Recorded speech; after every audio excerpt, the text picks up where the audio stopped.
বলবেন বিপ্লব রায়। হুগলি জেলার গণিতবিদগণ বিপ্লব রায়।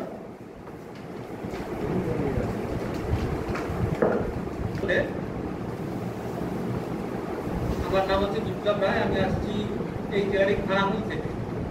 আমি আজকে যেটা নিয়ে বলবো সেটা হচ্ছে হুগলি জেলার যে সমস্ত বিশিষ্ট গণিতবিদগণ ছিলেন তার মধ্যে কয়েকজনের নাম যেটা আমি জোগাড় করতে পেরেছি, তাদের সংক্ষিপ্ত বিবরণ আমি বলবো।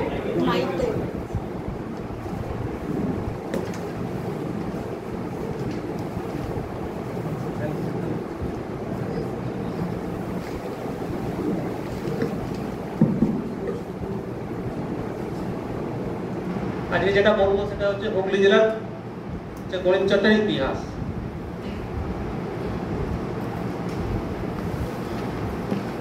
হুগলি নামটা এসছে যে এটা থেকে, টার্মটা থেকে, সেটা হচ্ছে হোগলা।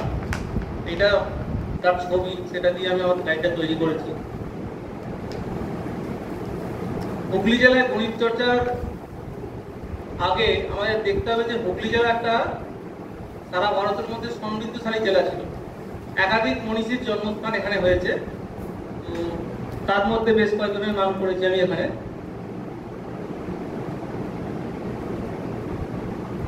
গণিতের ক্ষেত্রে যদি আমরা করি সেক্ষেত্রে দেখবো যে বেশ কয়েকজন গণিতবিদ আমাদের এই জেলায় জন্মগ্রহণ করেছেন, তাদের নামগুলো আমি এখানে উল্লেখ করেছি।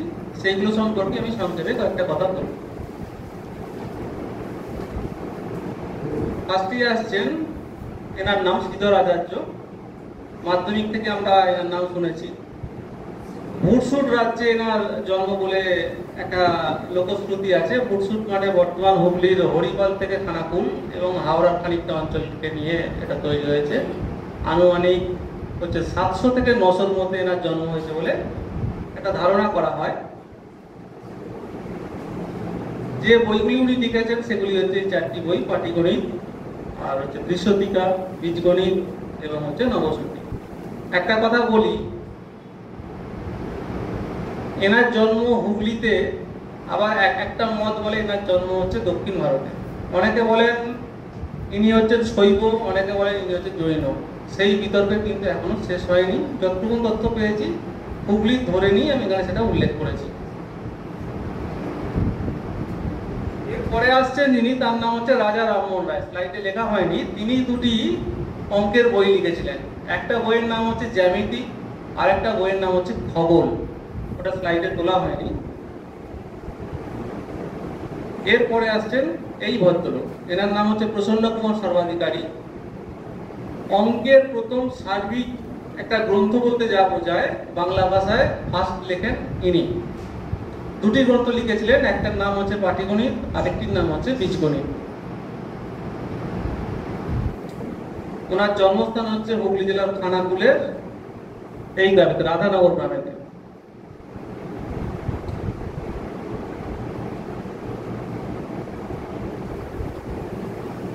পাটিগণিত যে বইটা লিখেছিলেন সেটা বেরিয়েছিল 1262 বঙ্গাব্দে, এবং বীজগণিত দুটো খণ্ডে বেরিয়েছিল। একটা হচ্ছে 1859 আর একটা হচ্ছে 1860।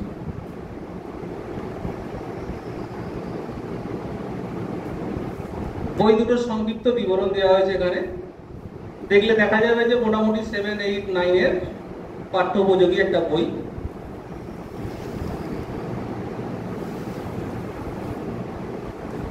এনার মৃত্যু হচ্ছে 1887 5 নভেম্বর। এই বছরটা ওনার জন্মের 200 জন্মবর্ষ। বই দুটো যদি আবার হচ্ছে বার করা যায়, আমার মনে হয় সকলেই সেটা থেকে লাভ পাবেন। এরপর আসছেন ডক্টর শ্যামাদাস মুখোপাধ্যায়। এনার বাড়ি হচ্ছে হুগলি জেলার হরিপাল সংলগ্ন অঞ্চলে। বাড়িটা এখনো পর্যন্ত টেস্ট করা যায়নি। ইনি ভারতের মধ্যে প্রথম ডক্টরেট গণিতে।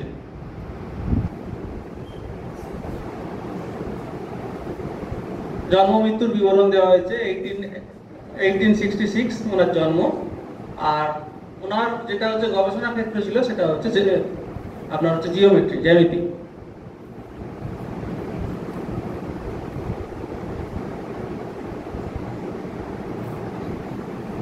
ওনার লেখা বেশ কয়েকটি হচ্ছে গবেষণার মধ্যে উল্লেখ করা হয়েছে।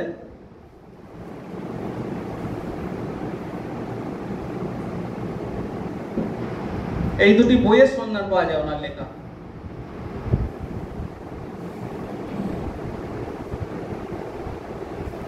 এরপর হচ্ছেন জ্ঞানশরণ চক্রবর্তী। ওনার জন্ম হচ্ছে 1875। বাবার নাম হচ্ছে বীরেশ্বর চক্রবর্তী এবং ওনার জন্মস্থান হচ্ছে চন্দননগর।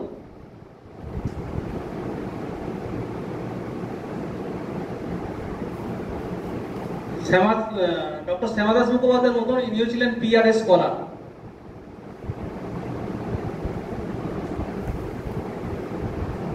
একটাই মাত্র বইয়ের সন্ধান পাওয়া যায়, সেটি হচ্ছে এইটি।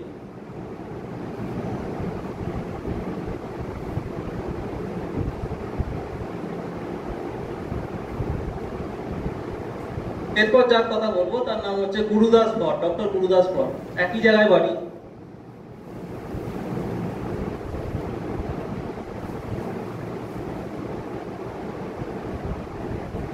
একটাই মাত্র হচ্ছে বই লিখেছিলেন, আর তিনটি হচ্ছে গবেষণার মধ্যে সন্ধান পাওয়া যায়।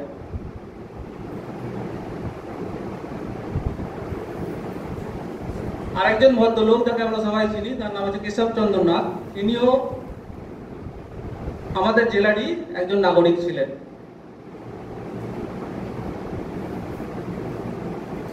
এর বাইরে রাধানাথ সিকদার, উনিও কিন্তু আমাদের জেলার না হলেও জীবনের শেষ কয়েকটা বছর আমাদের জেলাতে কাটিয়েছিলেন, চন্দননগরের হচ্ছে গোন্দলপাড়াতে।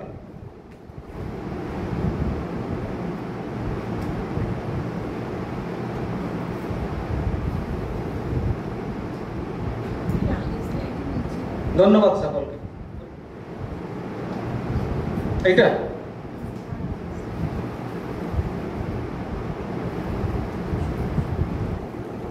আশুতোষ মুখোপাধ্যায়ের বাড়ি ছিল জিরাটে, যদিও ওনার জন্ম হয়েছে কলকাতাতে। হ্যাঁ, কিন্তু ওনাদের বাড়ির পৈতৃক বাড়ি ছিল জিরাটে। যেহেতু হুগলির সঙ্গে কানেকশন ছিল, সেই জন্য নামটা আমি দিয়েছি। আমি একটা জায়গায় পড়েছিলাম যে আশুতোষ মুখোপাধ্যায় কিন্তু ওই প্রথম বনিতে ছিলেন, বললেন যে ডক্টরেট না, ডক্টর শ্যামাদাস মুখোপাধ্যায়। আচ্ছা, ওরা কি কোনোভাবে যুক্ত না, ওরা আলাদা? শ্যামাদাস হ্যাঁ, একসঙ্গে নয়, ওরা এক ফ্যামিলির নয়। আশুতোষের বাড়ি ছিল হচ্ছে জিরাটে, আর শ্যামাদাস মুখোপাধ্যায়ের বাড়ি হচ্ছে হরিপালে। ধন্যবাদ বিপ্লব বাবু। আমরা গণিতের ইতিহাস শুনলাম হুগলি জেলার। যদি কারোর কোনো প্রশ্ন থাকে,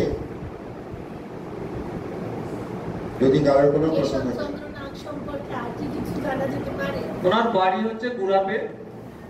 হিন্দু স্কুলের টিচার ছিলেন।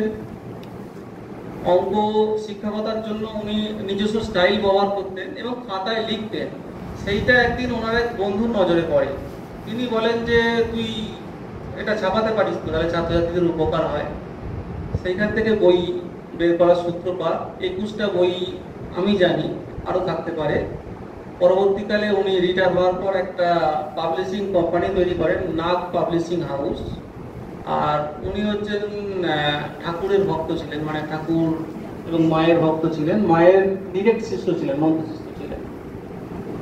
আর খেলা ভালোবাসতেন, খেলা দেখতে ভালোবাসতেন।